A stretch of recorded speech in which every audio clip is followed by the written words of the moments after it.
This podcast is a member of the Place to Be Nation family. Visit us at placetobenation.com, the only place to be in your pop culture world.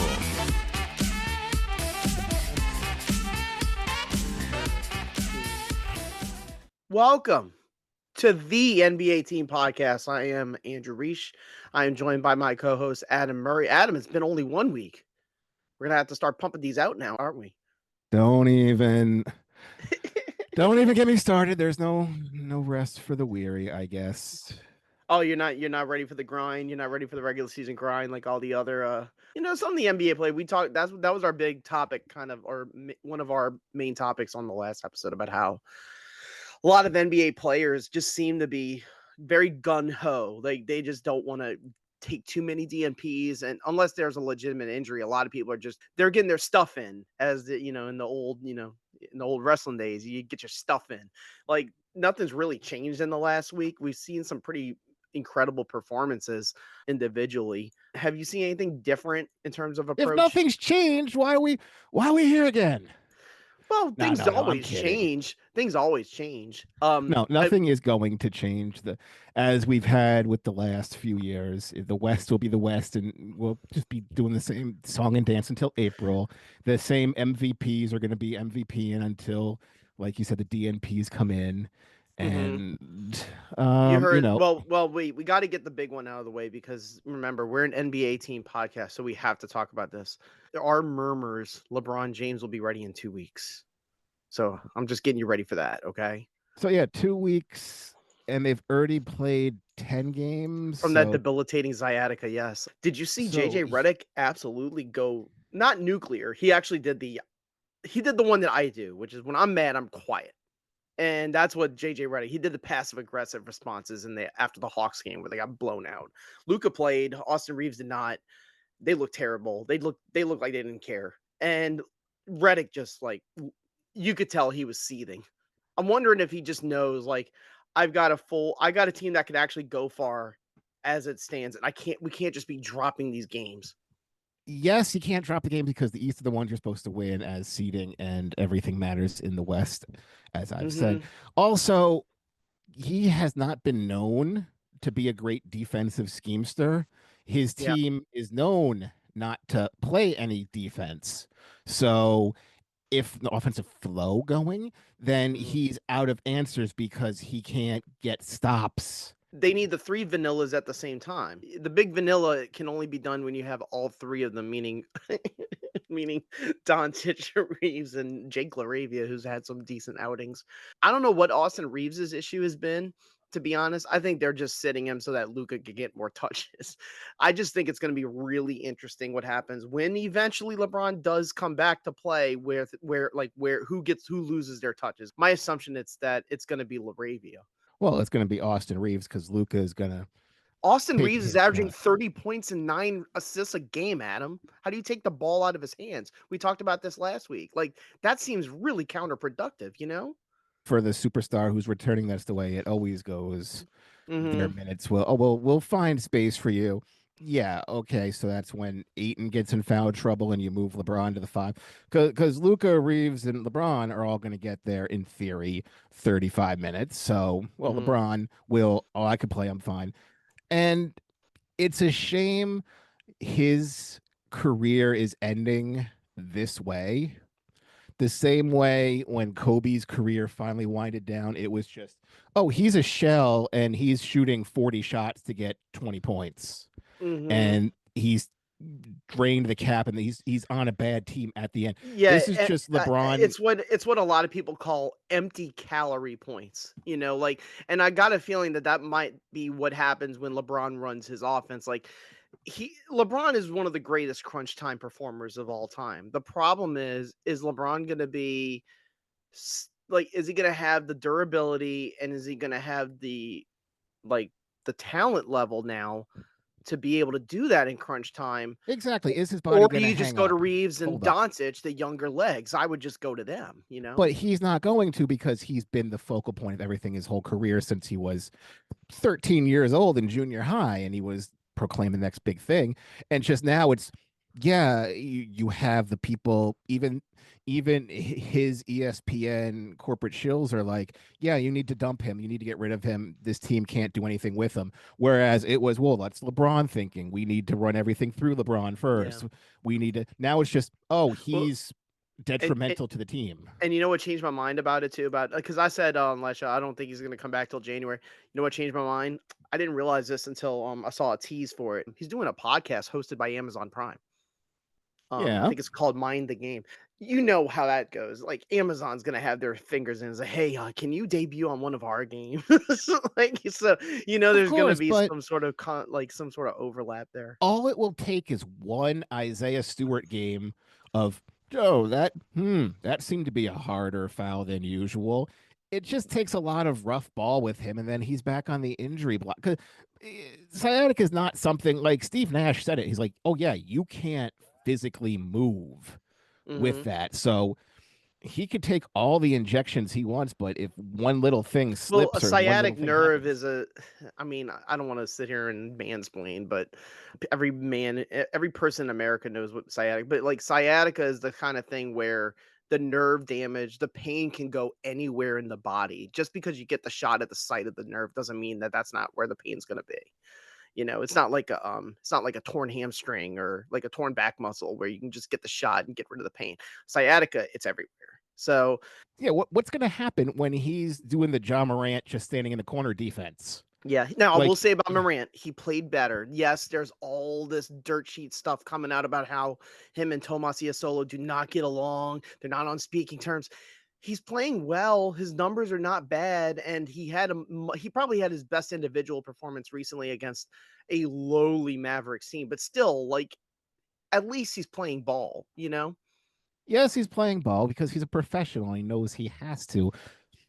And sometimes he knows he has to, and sometimes he knows, but other times he just wants to be the prima donna. Yeah, and a But lot then of the there's, reports, Adam, are contradictory. Like there are things like, oh, he never liked that coach. It's like, well, he vouched for him. That's why he got removed the interim tag. So there's no way that's true. Like, I wonder if there's just a lot of back channels between both camps where they're trying to protect themselves no, from getting. it's everybody has, they want to have their own take, and the take has to be right. It was, well, Jaws loafing, he hates the new coach, and Mhm. well, the tape shows he wasn't trying and wasn't helping his teammates. You can't argue that. Then you have, well, he doesn't like the offensive system, and him and the coach don't get along and never did. Well, and like you said, he vouched for him. What is he gonna say? No, I don't like this coach. Do you think Solo was out of line for doing calling up the post game call out in front of the players? As a rookie coach, yes, it's an easy way to lose your players.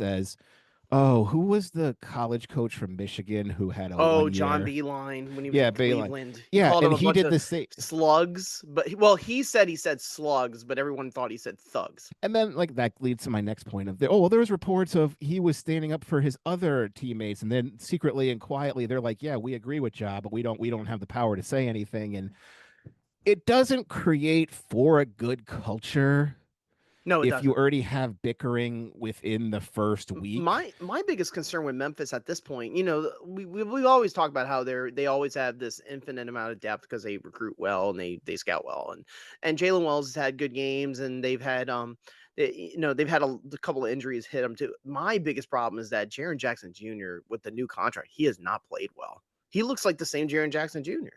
He should have been better than that.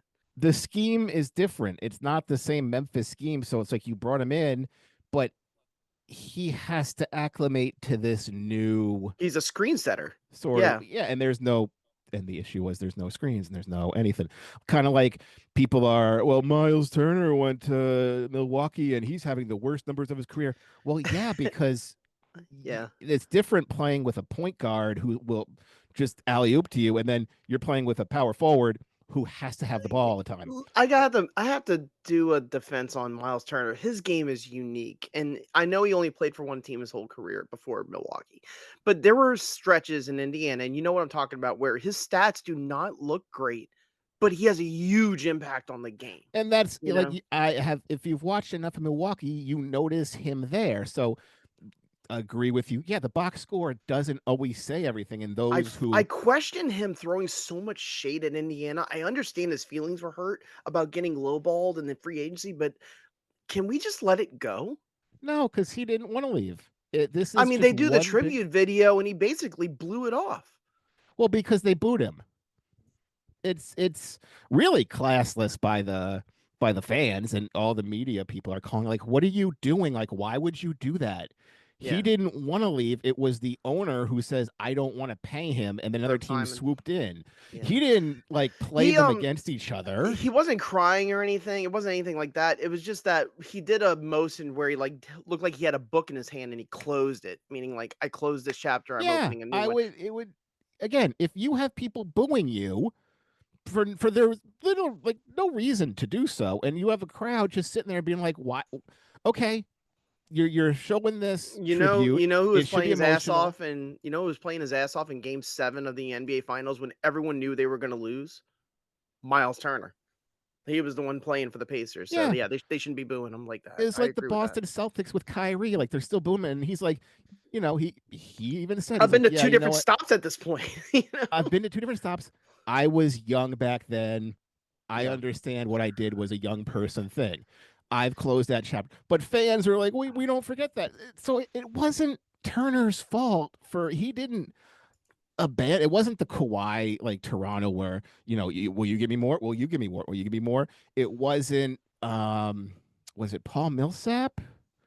No, Boozer. Carlos Boozer was Uh-huh. with Cleveland. Yeah, and he went to Utah. I remember that. Yeah, he had like okay, well, he had like a second round op, like, oh, okay, well, decline your option, we'll give you a big deal. And Utah swooped in and he signed like right then where Correct. it's like, well, yeah, and you literally screwed Cleveland to go to Utah. They That's should boo different. you. Yeah, He did nothing wrong in this case than saying, I want to be paid fair market value, and Indiana said no. Yeah, the star versus cohesiveness dynamic, it's always different because you don't always, like you were saying about Memphis, you don't always know the inside stories, but there are things that are noticeable. I've noticed, to be honest with you, Adam, that the Atlanta Hawks play better without Trae Young. I'm starting to wonder if Young's going to get traded at midseason, and they would be willing to lowball their original offer of the 4 draft pick, the 4 first. Like they might just go down to 2 and a player just to get him That's off. going to be the going rate now. Like I Yeah. expect the same thing with Morant to be. And It I'm was not. I don't want to overreact because Trae only played, I think, a week's worth of games until he sprained his knee. But they do look better with the with the lineup that they've been having lately. The other one is De'Aaron Fox just came back from I believe, a wrist injury. We'll see, because San Antonio has played really well without him.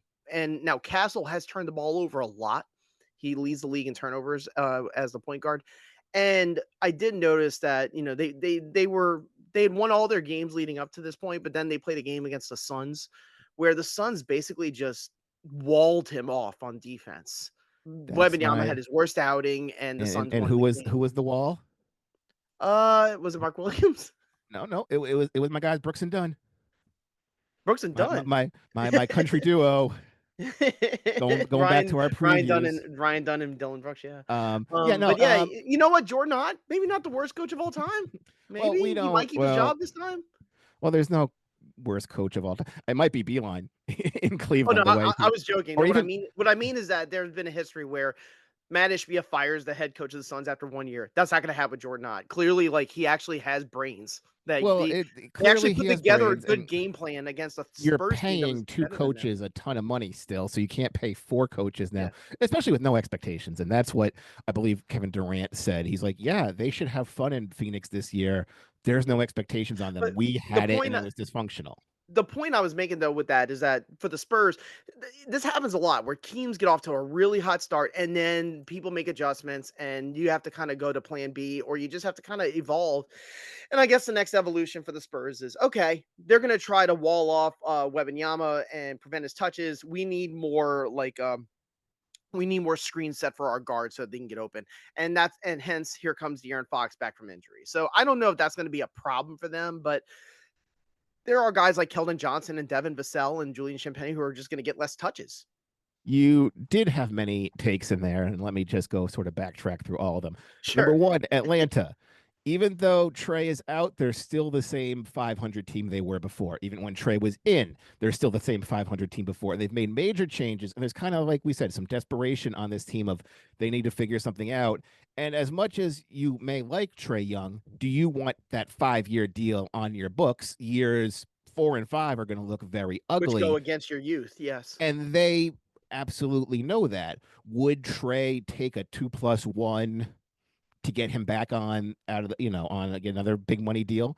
I don't know if he's interested in that, but yeah, you also have to look moving on. Number two, with John Morant and Trae Young's trade value, it will sort of be, the market will now be the Kyrie 2 firsts and a player and a couple seconds went on. The Desmond Bane 4 picks, I don't see that happening for a big player like Desmond Bane has struggled. He finally had a good one. I think they were playing the Celtics. That he struggled up to that point. Man, he was averaging like less than 10 points a game, I want to say.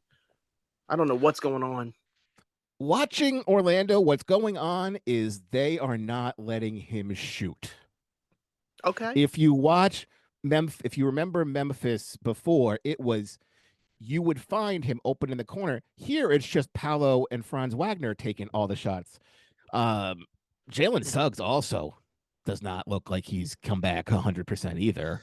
His defense is still solid, but his defense is solid. It's not what it disappeared. was, and his offense has taken a step back. Yeah. So And he's it's the gotten one to a point where they're relying inside on Wendell Carter, who's a solid player. He's always been a reliable center. It's just to the point where it's like you got to rely on him more to get points because you're not getting it out of Suggs and Bane.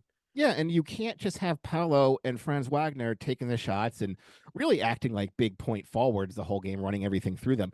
Yeah. You need to turn him into that sharpshooter in the corner again, which I was watching. It's like, I was watching the Orlando-Boston game, and yeah, he just wasn't. They're not getting him involved.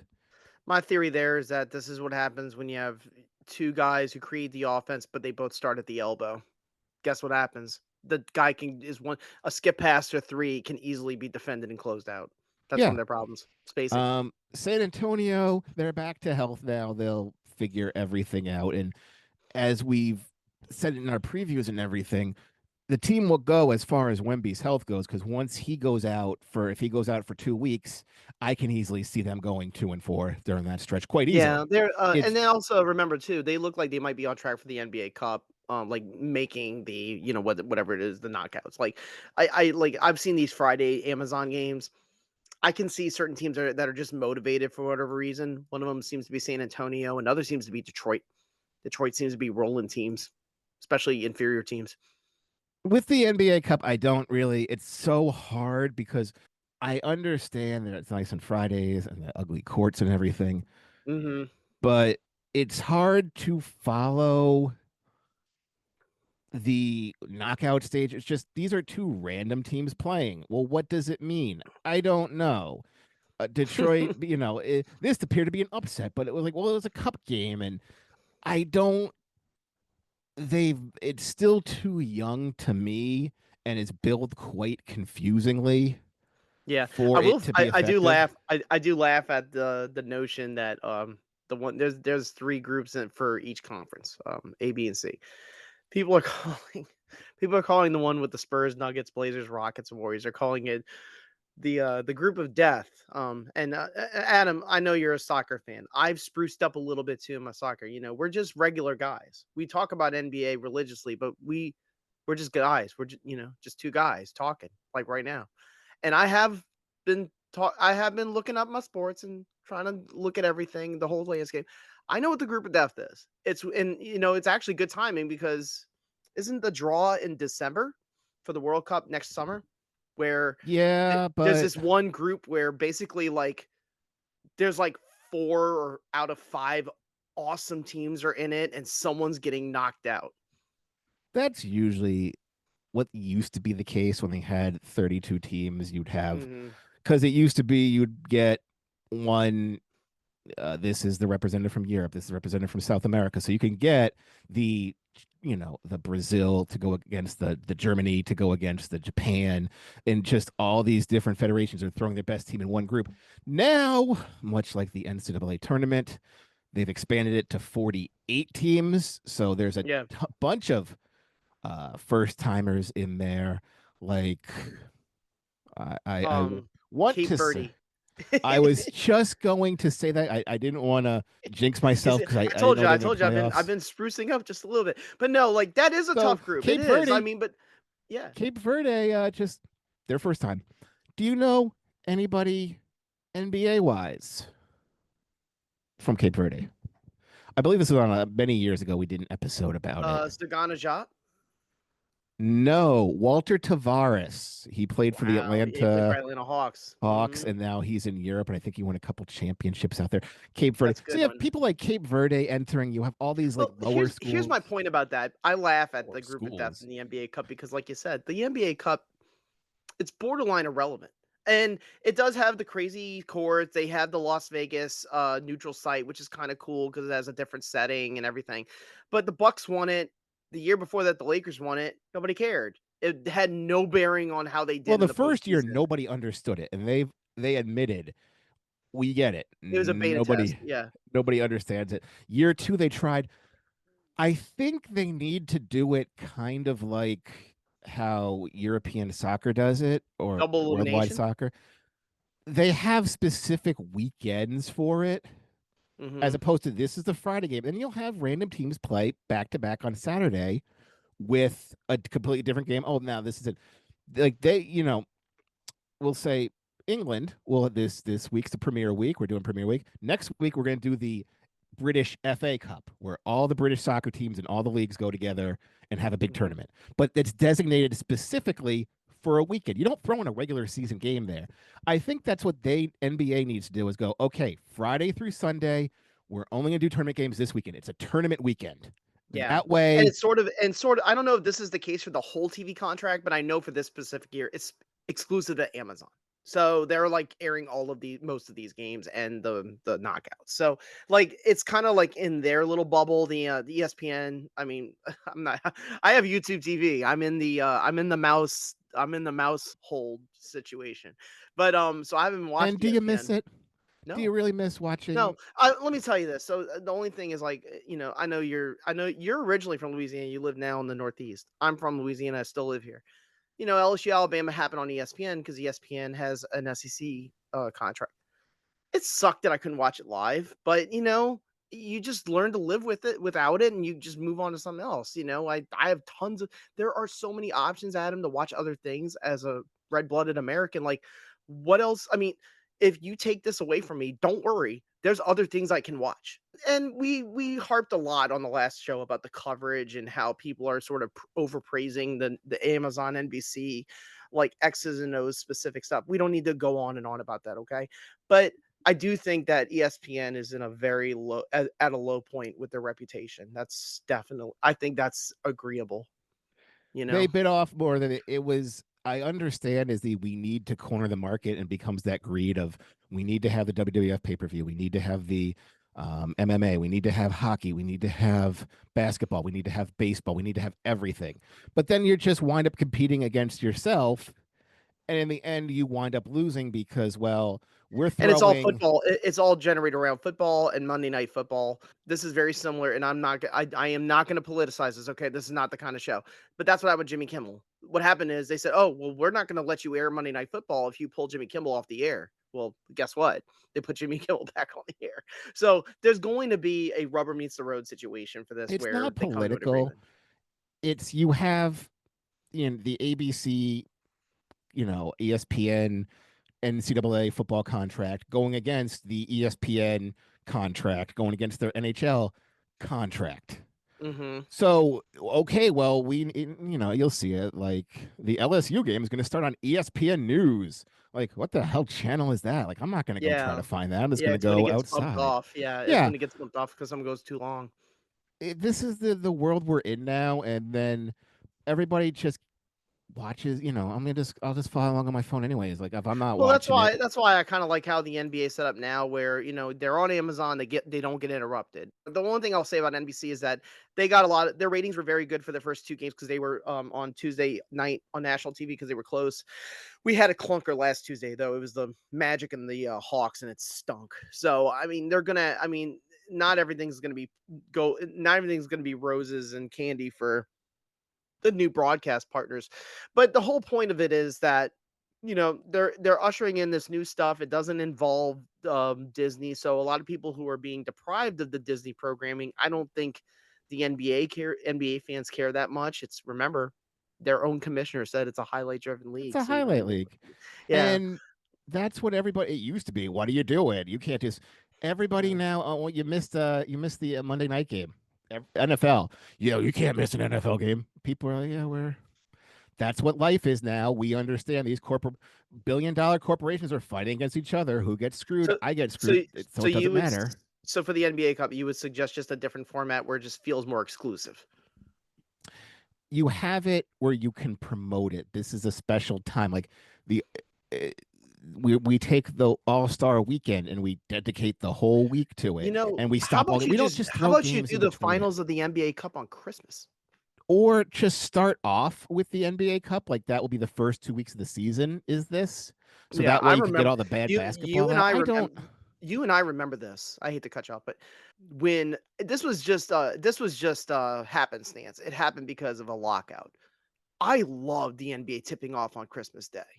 I thought it was awesome back in 2011. Now I understand why they can't do that all the time, but I thought that worked perfectly. But that's just not the way.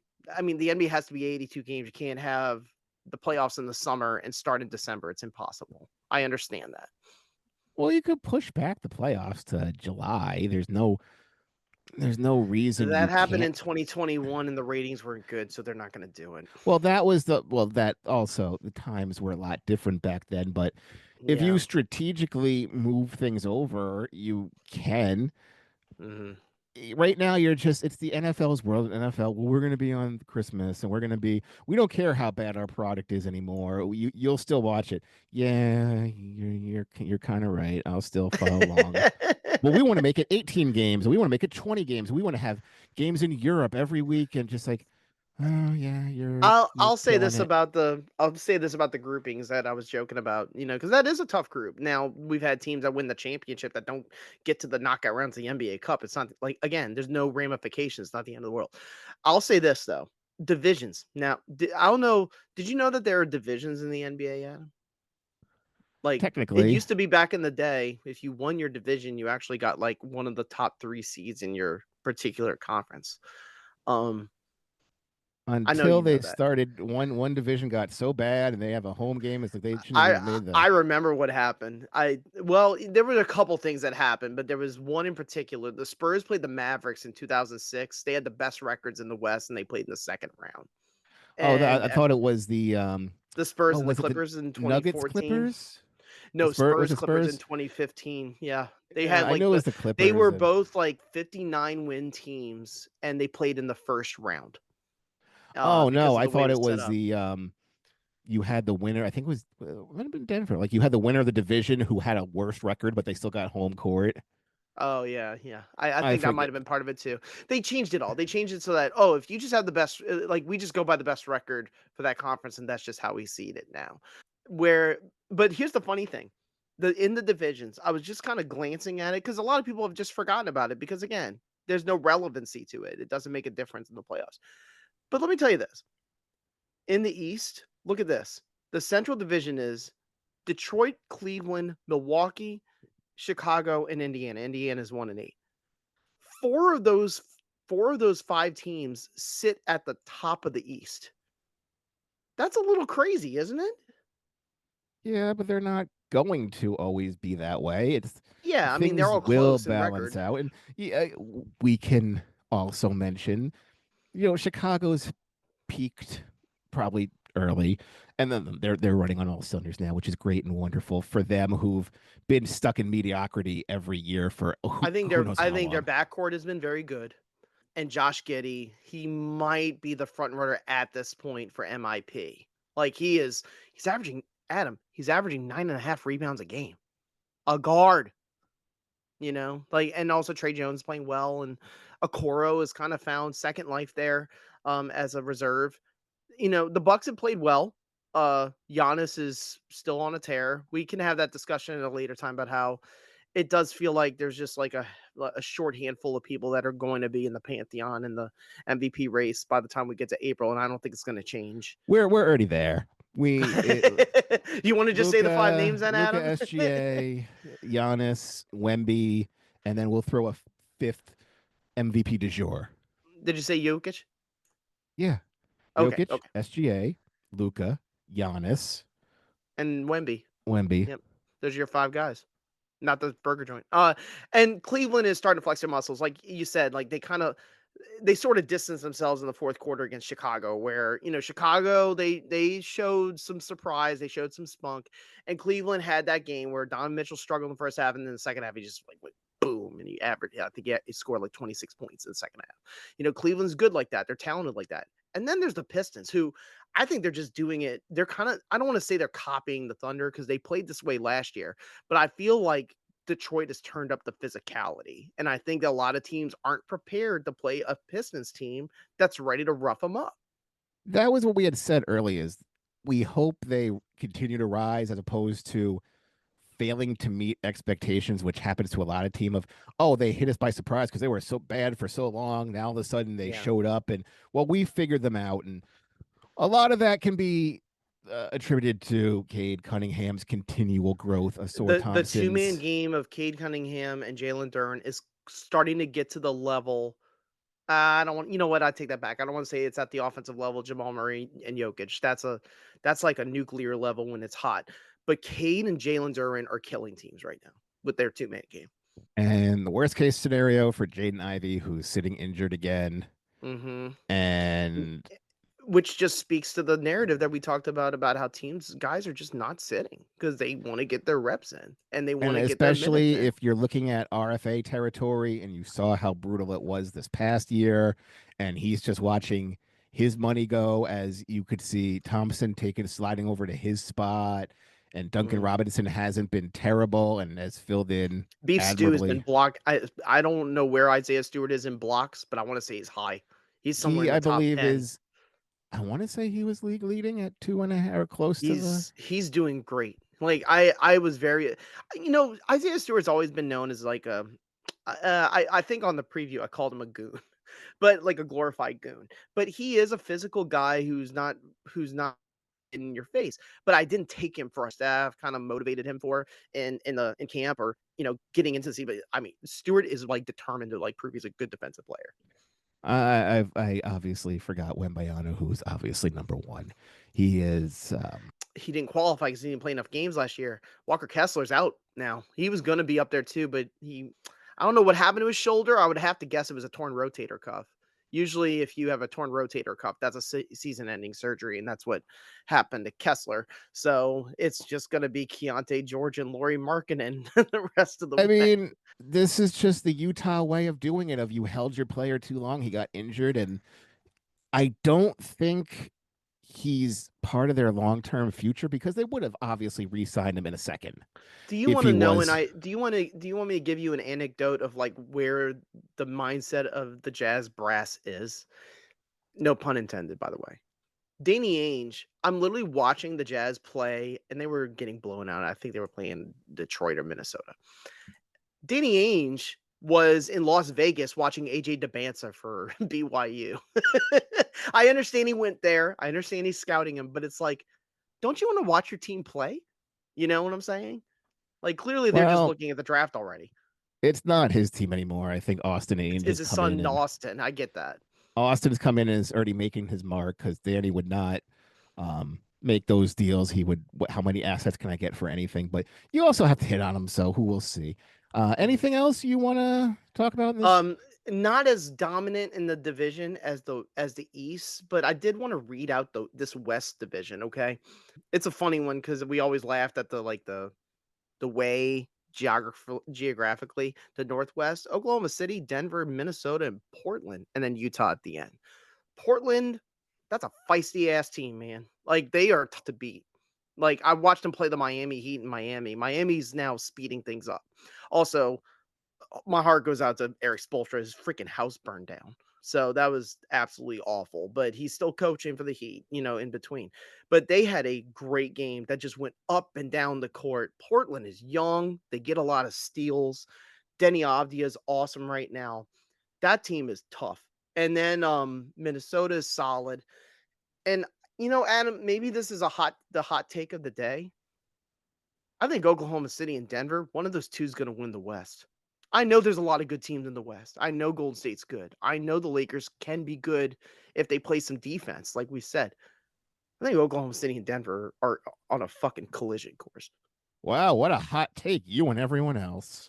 No, it's not everyone else. Everybody said the West was going to be like a deep race. There's a lot. Of good but teams, everyone teams. picked like the majority of picks are Denver will win the championship or Oklahoma City will win the championship. If you have the majority Denver, predictions, two people. I watched Denver play. I watched Denver play the Pels. Pels are terrible, but I've also watched them play the Lakers and a couple other decent teams. They just have this level of experience and know-how, and we got this that nobody else really has. And Oklahoma City is they just got all the horses. Like even when they have injuries to Jalen Williams, they just got people behind them like Cason Wallace and Isaiah Joe and Aaron Wiggins, Isaiah Hartenstein at a 33.19 rebound. Like they got the people to keep up with it, and SGA never sits. So I don't want to say they have a built-in advantage, but they have so much experience, and they also did a good job of keeping their talent in house or upgrading for the case of Denver, that I just don't see a lot of teams being better than them long term. That's what I'm saying. All right. Do you disagree? Enough. Do you see any other teams in the West that you like? Until the last week of the season, they're all going to be, with the exception of probably Utah and Sacramento and New Orleans, unfortunately. The Spurs are good. I just want to see what they look like when De'Aaron Fox gets his minutes. That's it's all going to come down to the last 10 games to jockey for the last positions and then the seeding, and it'll be a world of difference whether you have to go into Denver or go into Oklahoma City, or what Minnesota decides to do, because they're still sort of hot and cold. And yeah, and we didn't mention the Knicks at all in this show, but the Knicks are just solid. They have more experience than probably a lot of the other teams that are up there. Philadelphia, I know this sounds crazy because this is the opposite of when Joel Embiid was the center of the offense. Philadelphia is entertaining. I love watching their games. It's just Mad Max, Tyrese Maxey just going nuts. And then Quinn Grimes comes in, or Trendon Watford comes in and gets a triple-double because they're just running and gunning. They're actually fun to watch. And Joel Embiid is kind of a reserve now. He's still on the court. That's all we shall say. He hasn't. But that's what I'm saying. He's accepted. But that's what I'm trying to say, Adam. He's accepted that. Like he's not. It's not like LeBron James saying, "Hey, am I going to get my 17 shot attempts a game?" Like I don't think Joel Embiid cares. I think he just wants to be able to stay healthy. I think Paul George's days are numbered. Like I think Paul George is going to get dumped in February. Well, we'll see when he comes back, and we'll see what. That's what I'm trying to tell you, Adam. I don't think he's coming back. Well, what can they possibly offer Brooklyn to take his contract? Well, even if they can't, so they're going to wait and see. They'll probably play him a little bit to show teams he's healthy. If no one bites on him, they buy him out. No one is going to bite. No, they buy him out in the summer. Then they stretch him. I don't. That's a lot of money to stretch, especially when you have Embiid $70 million looming. It happened shortly. twice. It happened twice in the summer. Anywho. It happened in Phoenix and Milwaukee. Anywho, you could always check our archives of all our bad takes and cold analysis. They're not that bad yet. I did an update on them, and they actually are pretty. Our over-unders are pretty much on track. To be honest with you, there are some surprises. The one surprise I think it was Portland. I think we both were down on Portland, and they're just way better than we expected. That's the one we were definitely wrong on. I can tell you that right now. Anywho, you can check the archives all out at the Place to Be Nation.